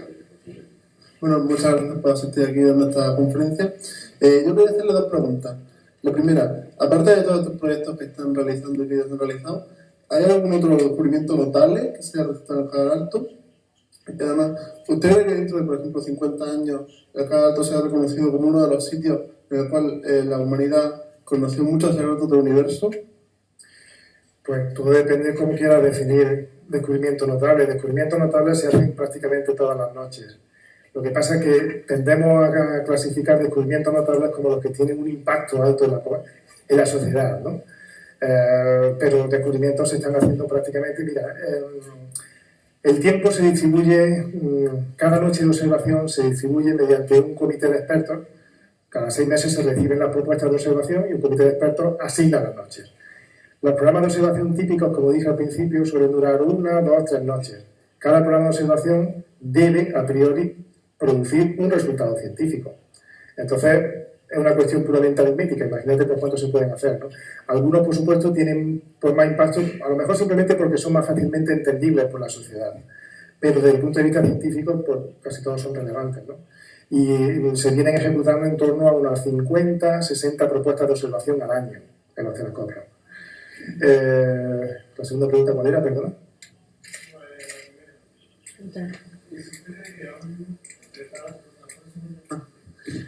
¿Cuáles han sido los descubrimientos más importantes, aparte de los proyectos que ya se han realizado o están en proceso? Descubrimientos, pues mira, por ejemplo, que se me ocurran este año, por ejemplo, el descubrimiento de este superjúpiter, pero muy superjúpiter, que gira muy rápido en torno a la estrella. Se han descubierto trazas de agua de la atmósfera. Hay un planeta que está muy cerca de la estrella que lo está orbitando, pues tan cerca que se va dejando la atmósfera atrás, y ahí se están detectando trazas de agua. ¿Qué más? Pues, por ejemplo, bueno, el proyecto de agujeros negros, porque estoy diciendo, ahora pues va a publicar el primero de los resultados, algo que no se conocía hasta ahora, pero que permitirá la medida de la masa de este tipo de superagujeros negros. Los ejemplos son innumerables. Hay una cosa, por ejemplo, si queréis hacer un seguimiento de los descubrimientos que estamos haciendo, en la página web nuestra, entre www.caja.es, siempre ponemos en portada los últimos descubrimientos que se van haciendo. Y ahí pues podéis hacer un track de las diferentes cosas que se van, porque van saliendo, pero son innumerables.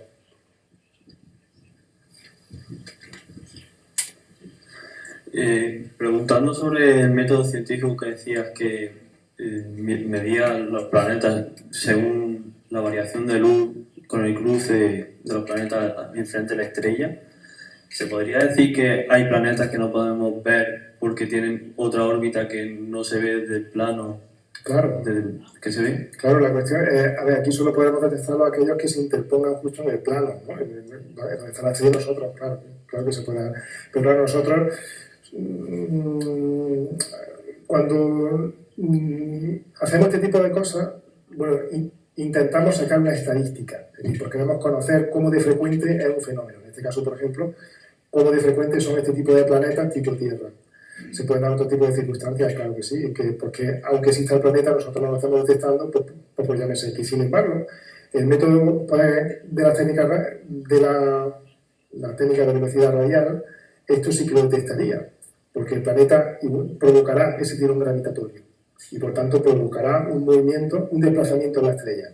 Se encuentre donde se encuentre el planeta. Pero por eso es más preciso. El método más preciso y el más poderoso ahora mismo para la detección del planeta es el de velocidades radiales. Y también quería preguntar que si cuando se reúne el equipo científico para diseñar los proyectos, si ya se conoce el tema a investigar o se hace un conjunto de ideas o algo, y ya cuando decidí eso, ¿qué es lo que hace que sigáis investigando sobre ese tema y no otro? Pues típicamente lo que se hace es cada cierto tiempo se hace un congreso científico donde se hace una llamada a toda la comunidad, nacional e internacional, para que haya una lluvia de propuestas, una lluvia de ideas. Es decir, la gente, pues hay grupos de investigación que tienen una idea, que tienen un planteamiento, a lo mejor ni siquiera tienen diseñado el instrumento, pero tienen una idea en la cabeza. Pues yo quiero estudiar esta cosa. Entonces, en un congreso, en una reunión, se ponen todas esas ideas.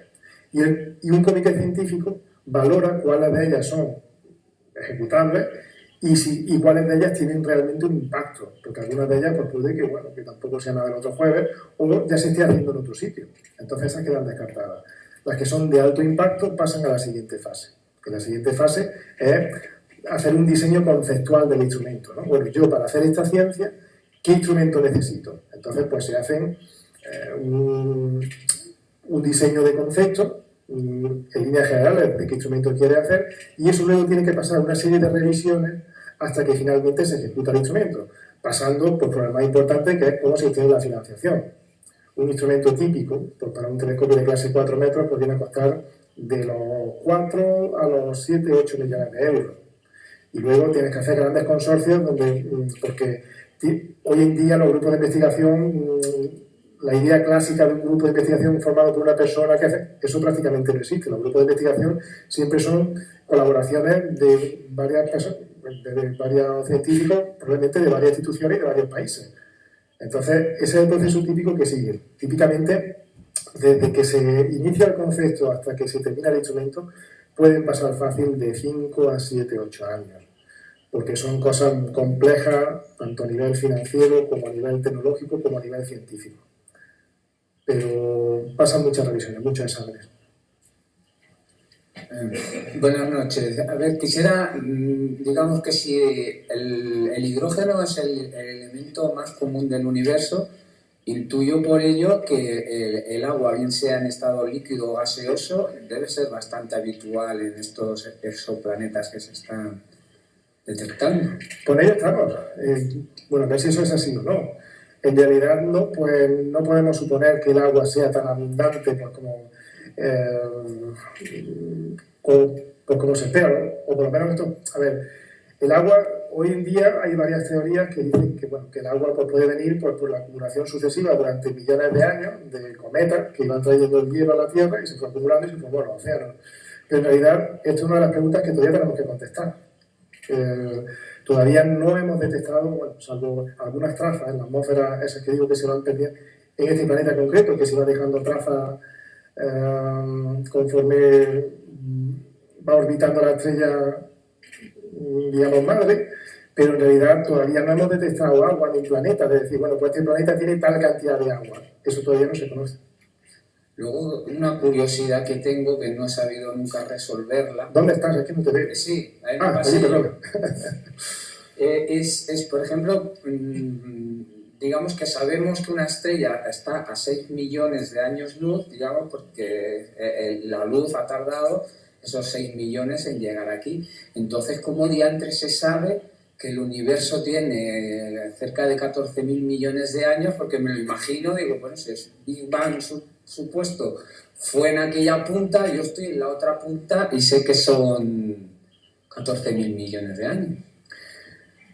Bueno, en realidad, las estrellas, digo, las que habitualmente se observan están mucho más cerca, que son 6, no son 6 millones, son del orden de algunos cientos de miles, ¿no? El universo se sabe que, antes puse un ejemplo, ¿no?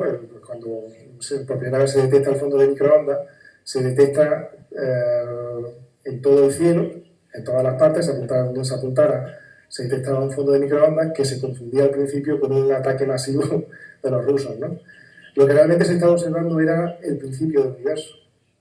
En realidad, esa información se obtiene no observando estrellas, sino observando muchas cosas. Entre las cosas, este fondo de microondas, entre otras cosas, pues viendo cómo se desplazan los objetos entre sí para determinar una constante de expansión, la constante de Hubble, este tipo de cosas. Es mucho más complejo, ¿no? Pero sí, bueno, hoy en día pues, sabemos datar con cierta precisión cuál es la edad que tiene el universo y es por el tiempo que tarda en llegar esa radiación hasta nosotros. Pero sí que se puede medir. Muy buenas noches, Jesús. Le felicito por la intervención. Le voy a hacer una pregunta y una sugerencia. Una pregunta muy breve.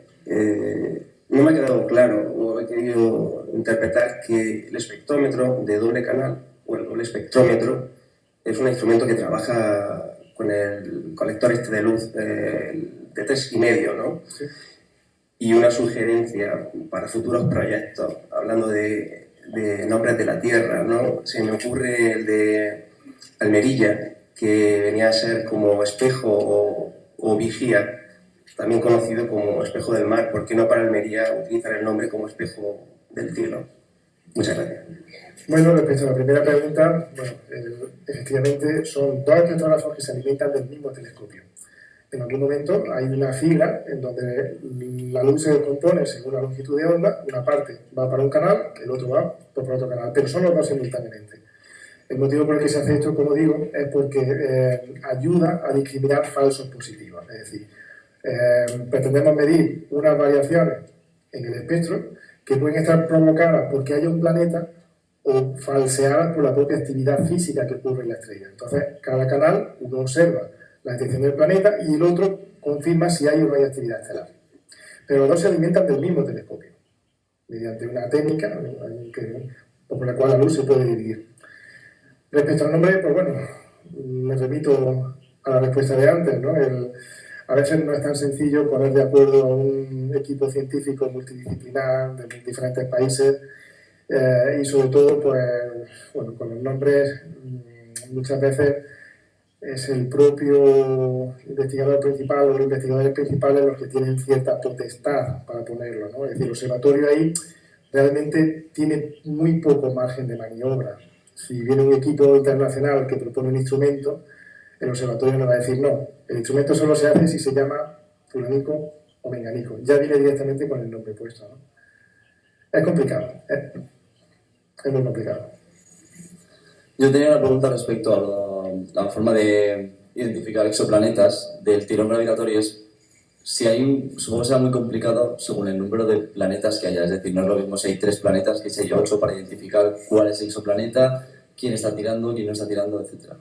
Entonces, un poco a ver si podía explicar de forma sencilla.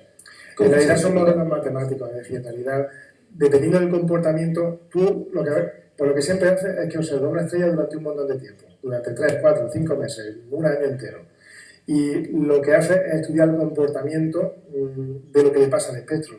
En el caso más sencillo de que haya un solo planeta, pues está claro lo que va a suceder. Pues la estrella se va a mover de manera periódica, acercándose hacia ti o alejándose hacia ti. Por tanto, se produce un minúsculo desplazamiento hacia el rojo o hacia el azul. Cuando son más planetas, el movimiento es mucho más caótico. O sea, no caótico, sino diferente, mucho más complejo. Hay modelos matemáticos que, dependiendo de qué opción es la que tú estás registrando, te dicen directamente si se trata de 1, de 2, de 3 o de lo que sea.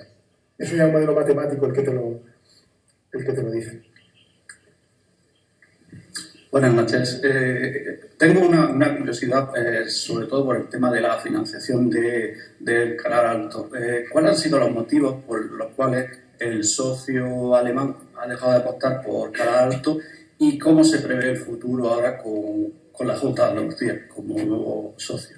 Gracias. Es una buena pregunta. La parte alemana, a principios del 2011, 2012, por ahí, estaba involucrada en proyectos muy grandes. La construcción del telescopio binocular en Arizona, tienen también un 25% de participación en los telescopios de Chile, en los de Paraná, perdón, en el VLT. Entonces, pues hay un momento en donde la crisis también le afecta a ellos. Le duró menos que a nosotros, pero también le afectó. Y tuvieron que tomar una decisión de dónde focalizaban todos sus esfuerzos. Al final, pues bueno, tomaron la decisión de que a finales del 2018 pues, se retirarían de Canal Alto, y un alemán, cuando toma una decisión, yo no sé si quiere un alemán, pero cuando toma una decisión, eso va a misa, aun cuando la situación después cambie, ¿no? El presupuesto que tiene el observatorio en realidad pues no justifica porque pueda suponer un problema financiero, ¿no? Pero bueno, en cualquier caso, la Junta de Andalucía lo que sí va a proporcionar una gran estabilidad para que el observatorio dure mucho tiempo. Las oportunidades que surjan a nivel científico y tecnológico siguen prácticamente intactas, porque una cosa son los socios que financian y otra es la comunidad científica que está interesada en la instalación. Y lo que importa es eso segundo. Es decir, lo que importa es que tenemos contactos prácticamente todas las semanas con universidades de Tokio, universidades chinas, universidades de Estados Unidos, de Holanda, de muchos países. Y eso sí que permanece intacto. El prestigio, en nuestro caso, nos lo ha dado, como dije antes, la especialización en la instrumentación de los telescopios. Es decir, tenemos instrumentos que pueden hacer cosas muy especiales. Y eso es muy llamativo para la comunidad internacional. Quería saber yo cómo es el trabajo de los astrónomos.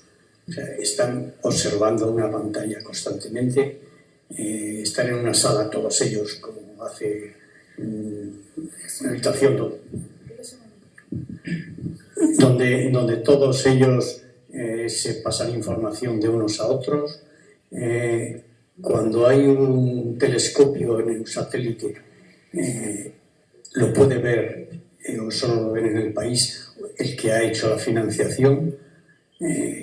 Tiene que estar en el Canal Alto para poder ver una parte que a lo mejor diga que tiene que ver. Un poco puede explicar la tarea del astrónomo. Pues sí. Ahí en el Canal Alto, por ejemplo, y si ahí se puede ver. En realidad es muy parecido en todas las partes, en todos los observatorios del mundo. El trabajo de astrónomo lo primero que tiene que ser sobre todo es muy vocacional, porque las estrellas se ven principalmente de noche, por tanto el trabajo es nocturno.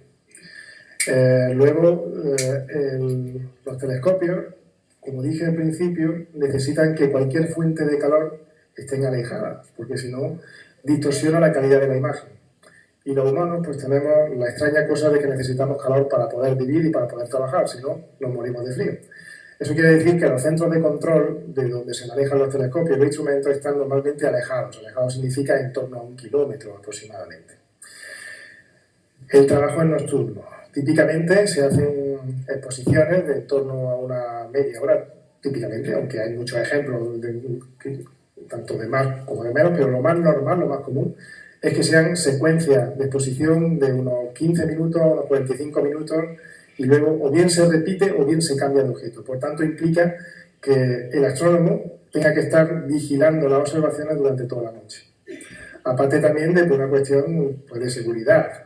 Si viene una nube con riesgo de lluvia, pues tiene que haber cierta inteligencia que permita tomar una decisión a tiempo para que no llueva o la humedad no haga que se produzca condensación dentro del telescopio. Y aunque hoy en día hay decenas de sensores que te dan siempre información sobre este tema, pero muchas veces pues lo mejor es que un propio astrónomo sea el que toma la decisión. Y por supuesto adaptarse a la propia observación, porque muchas veces cambiar parámetros, por ejemplo, de si pongo más tiempo, o si pongo este filtro, o si cambio la configuración del instrumento, dependerá de qué caso científico se haga. ¿Se puede observar desde fuera? Típicamente no, porque aunque normalmente pasado un año los datos se hacen públicos y ya se distribuyen entre la comunidad, pero obviamente esos datos son producidos como resultado de un programa científico que fue valorado por un comité de expertos y se le premió con tiempo de observación. Por tanto, se le da un margen de tiempo, típicamente suele ser un año, por lo menos cada alto en torno a un año, que es el tiempo que tiene ese investigador para publicar los datos de su investigación. Después esos datos ya sí se ofrecen a la comunidad en abierto y cualquiera puede acceder a ellos. Pero en el momento en el que se están tomando, no se hacen públicos, no se pueden ver desde fuera, lógicamente, sino pues cualquier equipo competidor que estuviese interesado también en ese caso científico se podría aprovechar de las observaciones y del trabajo que está haciendo esa persona allí. Pero sí, en Canal Alto además tenemos un modo de funcionamiento que se llama de servicio, que implica que son nuestros astrónomos los que hacen todas las observaciones de todas las peticiones. El personal de Canal Alto, obviamente, es el que mejor conoce la instrumentación que allí se está operando. Y, por ejemplo, pues si tenemos una petición de un holandés, pues lo más lógico es que el holandés no tenga ni pajolera idea de cómo se manejan los instrumentos. Entonces, mandas pues, directamente las instrucciones de qué es lo que quiere hacer y nosotros pues se lo hacemos. Y eso implica pues, estar dedicado toda la noche. En realidad son las 24 horas, porque también durante el día luego el equipo técnico hace las tareas de mantenimiento para que aquello esté fino durante la noche, ¿no? Más preguntas. Casi una o dos ya nada más, porque ya la hora que va siendo hay que ir pensando en cortar. Bueno, y una obviedad, y es que los astrofísicos que trabajan hay observatorios que se trabaja de día, los solares, lógicamente el sol no se ve de noche, se ve de día. Sí. Una duda que me ha vuelto a surgir sobre el tema del espectrómetro, de doble canal. ¿Por qué el Calar Alto es puntero en eso? ¿Por qué otros observatorios, como podría ser el Roque de los Muchachos, que yo creo que tiene un calado internacional más potente, u otro a nivel mundial, que hay bastantes potentes también? Digamos que Calar Alto en ese sentido, aunque tenga historia, actualmente es un poco más modesto, ¿no?, a nivel de los más punteros. Si en eso somos punteros, en ese tipo de instrumentos, ¿por qué otros observatorios no han decidido invertir en eso? Somos punteros porque se ha hecho... Normalmente es que se plantea al revés. Sí. Cuando tú quieras definir la estrategia política, o sea, la estrategia científica de tu centro, con proyección a los próximos 5 años, con proyección a lo que se hace es intentar identificar qué nichos, de momento no lo están cubriendo. El presupuesto en todos los observatorios del mundo siempre es limitado, que no quiere decir que sea mucho o poco, pero es finito, no es infinito. Y por tanto, pues, la instrumentación pues, va evolucionando, ¿no? En el momento en el que se decide apostar por esto, uno de los en el momento en el que se decide construir Cármenes, no había ningún espectrógrafo doble en el mundo. Espectrógrafos de un canal sí, y de hecho algunos muy buenos. Concretamente en Canarias hay, concretamente en Paraná hay. Casi todos los observatorios tienen espectrógrafos de alta resolución. Lo que lo hacía novedoso es eso. ¿Por qué eso es así? Porque precisamente he buscado adrede. Vamos a ver. Es cierto que el tamaño de los telescopios de canal alto es modesto a nivel mundial, pero lo que no es modesto es la instrumentación. Vuelvo a insistir, un observatorio no es solo los telescopios. Un observatorio es los telescopios y la instrumentación que lleva asociada. Y en términos de instrumentación, canal alto de modesto no tiene nada. Me refiero que esos otros observatorios que tienen que tener un presupuesto mayor tienen telescopios, pues, creo que he visto de unos de 8 y ahora se están preparando unos super telescopios de 70 y tantos espejos. Pues tenemos unos brillantes de 10 metros en Canarias, ¿no? Los de 8 metros en Chile, pero tenemos un Canarias de 10. También. Y combinando esa tecnología con este tipo de, con la tecnología de los Cármenes, supongo que sería muchísimo más potente. Pero ¿qué pasa? ¿A esos observatorios no les interesa realmente explotar eso o se está centrado en otro tipo de observación? Claro, es que los programas científicos que tienen los telescopios en general son de una variedad enorme. Se dedican a otras cosas, tienen otra instrumentación que permiten hacer otras cosas que nosotros no podemos hacer. Entonces, es lo que decía en un principio, que aquí lo inteligente no es competir con otro observatorio. No, se trata de cubrir qué parcelas no están del todo cubiertas por otros sitios, porque no se trata de competir, se trata de sumar esfuerzos. Tú haces esto, pues yo voy a hacer esto otro. Eso no quiere decir que tú no puedas hacerlo, claro, grandes instituciones, yo qué sé, si Canarias, Paraná, Hawái, todos estos grandes centros, por supuesto que podrían hacerlo, pero es que no se trata de eso. Se trata de que entre todos pues, vayamos cubriendo huecos para avanzar en una cosa común, ¿no? Sí, buenas noches. Mire, yo le quería comentar que, bueno, hace como un mes aproximadamente asistí a unas jornadas también astronómicas en la universidad y allí se habló de una estrella que habían descubierto que era gemela al Sol. O sea, no hablaron de la hermana pequeña del Sol. Me gustaría saber qué ha aportado esto a la ciencia, este descubrimiento. Bueno, ¿qué me lo explica usted? No sé muy bien la noticia a que se refiere, pero bueno, estrellas como el Sol hay muchísimas. Muchísimas. Pero concretamente fue que en ese momento parece ser que se había descubierto, o sea, el día anterior era muy reciente. No sé muy bien a qué descubrimiento se refiere. Estrellas como el Sol hay muchísimas en el universo. No son las más comunes son estas que digo, que son enanas rojas, pues básicamente, pero concretamente como el Sol y del tipo pues del Sol, repartidas por toda la galaxia y por todas las galaxias que se conocen, hay muchísimas. Es una cosa bastante común en el universo. Claro, nosotros nos llama un poco la atención porque dice la hermana pequeña del Sol, o sea, una estrella gemela que orbitaba también alrededor. No hay estrellas que orbiten al Sol. Esto sí se conoce. Hay planetas. Conocemos 8 planetas que están orbitando al Sol. Hay muchísimos asteroides, hay muchísimos cometas, pero el Sol no es un sistema binario.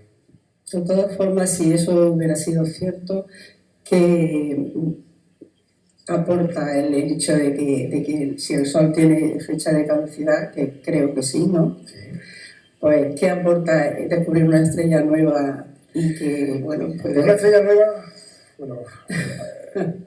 es cierto que el Sol llegará un momento en donde se termine. Hay una cosa, si nos ponemos un poco filosóficos, que uno puede deducir de las cosas que hemos contado aquí esta noche, ¿no? En realidad, una de las cosas a las cuales se está contribuyendo es a crear un catálogo estelar de posibles sitios que puedan ser como la Tierra. Yo me imagino que Colón, cuando planteó su viaje en un principio, necesitó de alguno de estos tipos de mapas, ¿no?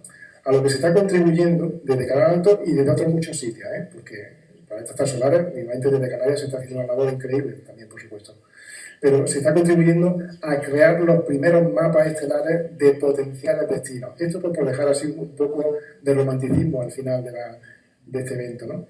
Pero lo que realmente se está intentando es hacer eso. ¿Quién sabe si dentro de algunos siglos pues seguramente se utilizará la información que estamos recogiendo nosotros ahora para definir un destino, pero para eso queda todavía mucho tiempo. Bueno.